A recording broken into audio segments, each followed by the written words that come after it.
دوباره شب شد. دوباره همه فکرای بچگیم تا همین الان از خواب بیدار شدن. هر شب بیدار میشن تا براشون قصه بگم که بخوابن. میپرسی چطور قصه میگم؟ با سختی. باید صدای دل تک تکشون رو بشنوم، براشون اشک بریزم، باهاشون بخندم، براشون سکوت کنم، به خاطرشون نفس عمیق بکشم. وقتی قصه هاشون تموم میشه تازه نوبت منه. باید براشون 1000 تا دلیل بیارم، توجیه های گاهی درست و گاهی مسخره. راستشو بخوای خیلیاشون زیر بار نمیرن.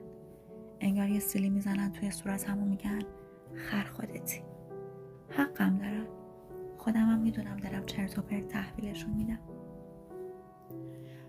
بدتر از اونا اون فکرایین که سکوت میکنن.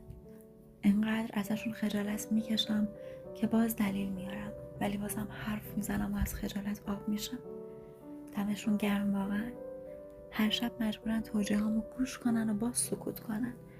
همین که دهن باز نمیکنن و حرف درشت بارم نمیکنن خودش خیلیه.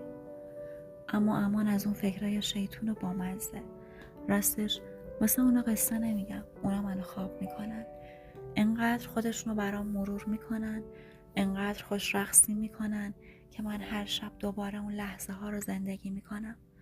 لبخند میزنم و میگم شب بخیر.